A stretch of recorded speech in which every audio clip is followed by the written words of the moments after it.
Le vissé à son piano depuis plus de 30 ans, Véronique Sanson, une soirée spéciale sur Canal Jimmy avec Jean-François Brieux qui vient de publier une biographie fort intéressante, Doux dehors, fou dedans. Jean-François Brieux est avec nous pour parcourir les années Sanson, celle que les intimes appellent Véro, d'autres l'appellent la Sanson, d'autres font le jeu de mots, la Sanson française. Alors moi qui ai un cheveu sur la langue, en plus, ça fait 30 ans que je me trimballe avec cette difficulté-là. Jean-François, vous êtes historien de la musique, on peut dire, comme ça. C'est une définition qui vous va. Oui. Et vous vous êtes intéressé depuis pas mal de temps à cette famille artistique qui est celle de Véronique Sanson, puisque vous aviez publié précédemment un premier ouvrage, une biographie sur Michel Berger, il y a quelques années. Et là, vous vous êtes attaché au cas de Véronique Sanson, une femme tout en paradoxe, une femme ombre et lumière, une femme magnifique dans ses excès comme dans ses retranchements. Qu'est-ce qui vous a amené à être intéressé par cette chanteuse ? Ben, je crois que oui, c'est vrai, moi je suis assez d'accord avec cette idée de famille, Berger, Sanson, je suis assez d'accord. C'est vrai que c'est des gens qui viennent de cette musique pop anglaise de la fin des années 60, que moi j'aime beaucoup aussi, celle de Procol Harum, des Beatles, c'est des gens comme ça.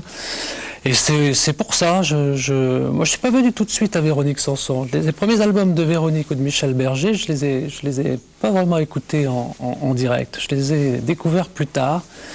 J'ai rattrapé le temps perdu, mais c'est vrai que ce sont des gens passionnants et puis ce sont des vrais créateurs. Ils sont parmi les premiers à avoir créé une musique pop rock française. Avant, on faisait plutôt des adaptations.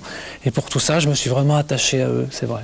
Alors c'est vrai que Véronique Sanson, elle a opéré une véritable rupture, voire une fracture dans le paysage de la chanson hexagonale.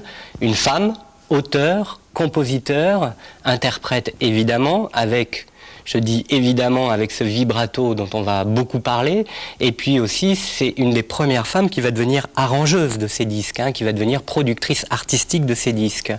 On n'imagine plus trop cela aujourd'hui, mais on est au début des années 70, à la lisière des années 70, et Véronique Sanson percute le monde de la chanson avec son talent, son univers tout à fait particulier qui va faire date. Oui, voilà, je crois que ces années 71, 72, 73, d'ailleurs on le voit un peu partout dans le monde pop d'ailleurs, aussi bien en Angleterre aussi qu'aux États-Unis, c'est l'arrivée de gens nouveaux. C'est la fin des 60s, forcément 72 c'est la fin des 60s. Il y a une nouvelle génération de gens qui arrivent, il y a des nouvelles techniques qui arrivent, des nouveaux arrangeurs. Et c'est vrai qu'en France, Véronique va beaucoup symboliser ça.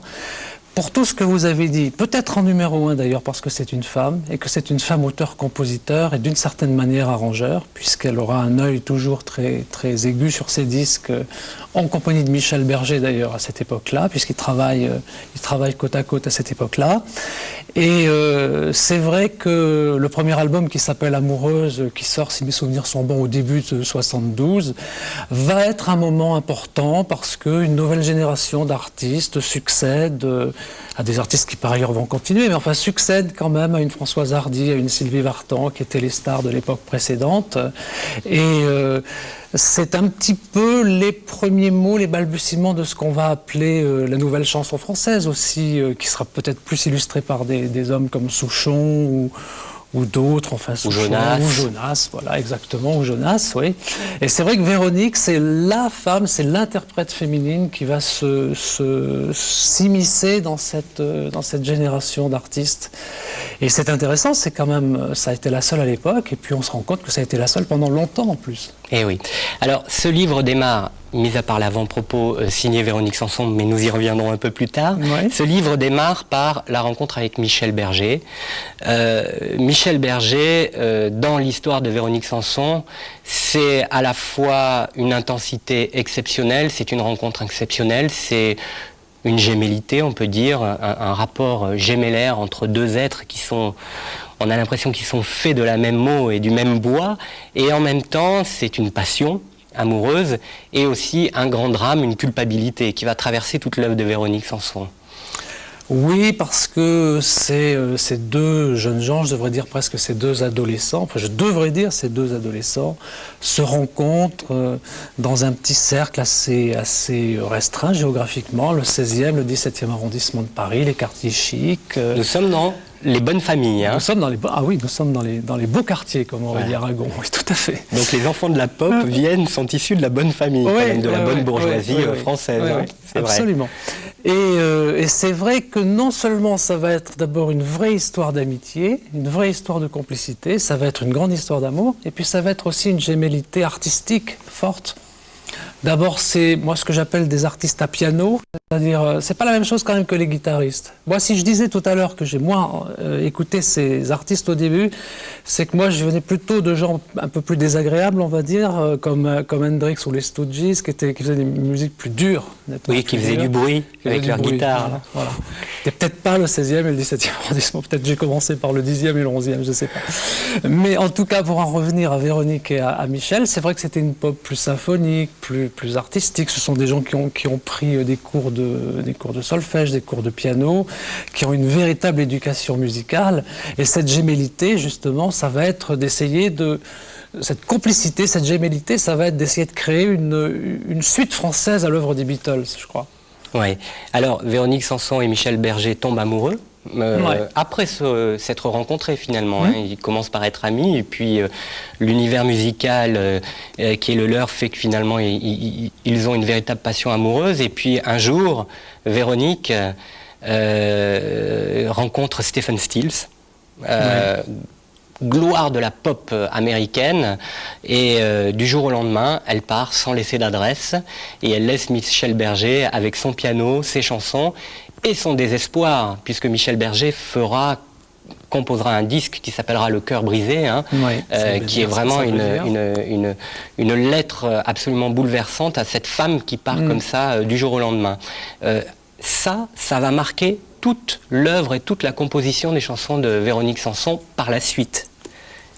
Oui, oui, c'est sûr que le thème de Véronique Sanson de l'amour déchiré, l'amour perdu, la faute de la femme qui est partie, c'est au centre de tous les albums de Véronique Sanson, de tous les concerts de Véronique Sanson, et puis aussi de la psychologie de cet artiste et de cette femme. Parce que ça a été dur quand même, parce qu'effectivement, ils ont commencé gamins, ils ont commencé par des jeudis après-midi à manger du chocolat chaud ensemble. Enfin, ça a commencé comme ça, chez le papa ou la maman des uns ou des autres.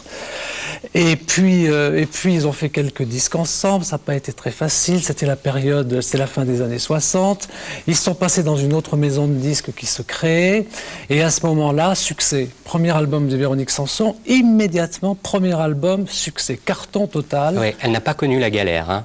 Il y avait eu un peu les Roches-Martin, qui était un groupe qu'elle avait monté avec sa sœur et François Bernheim, mais c'était quelques jolis 47 tours comme ça, c'est des brouillons. Voilà, hein. Oui, c'est des brouillons. En plus, il n'y en a eu que 2, donc c'était vraiment pas grand-chose. Et puis voilà que ce premier album est un succès. Tout le monde demande Véronique Sanson. Amoureuse. Qui est ici. Ouais. Avec ce petit piano rouge. Avec ce petit piano rouge, dont je peux dire qu'il appartenait à la nièce de Michel Berger. Ça veut dire, c'est un piano d'enfant. Et qu'il avait été réquisitionné pour la photo. Et quelques mois plus tard, deuxième album. Voilà. De l'autre côté de mon rêve, avec ces magnifiques chaussures jaunes, et cette pochette qui trahit quelque part déjà une certaine mélancolie. Hein. Une certaine mélancolie, absolument. Et puis surtout, entre les deux albums, début 72, fin 72, entre les deux albums, c'est la séparation dont vous parliez tout à l'heure.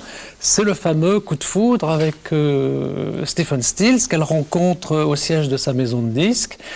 Stephen Stills, c'est Crosby, Stills, Nash & Young à l'époque. C'est un groupe mondialement connu et reconnu qui fait des concerts gigantesques et qui a une très grande aura et tout. C'est un beau mec, c'est un mec compliqué, elle le verra plus tard, mais enfin bon. Pour le moment, c'est un beau mec. Et il saute dans un avion. Et avant même que ce disque-là, ce disque sorte et soit terminé, l'avion décolle pour New York et Véronique Sanson disparaît sans laisser d'adresse. Alors nous, on va rester dans ces années-là, si vous voulez bien, Jean-François.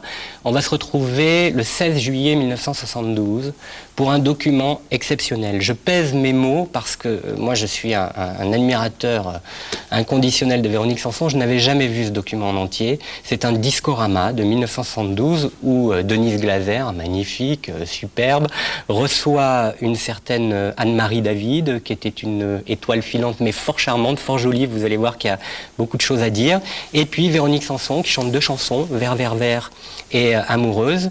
Et vous allez voir cette interview en haute altitude avec le silence comme petite musique comme ça qui parcourt toute l'interview, et rarement on a vu Véronique aussi bouleversante. Moi j'ai eu ma petite larme à l'œil en voyant ce document, et je suis sûr que tous les fans de Véronique Sanson et de Denise Glaser seront ravis. 16 juillet 72, Discorama, Véronique Sanson. On se retrouve juste après.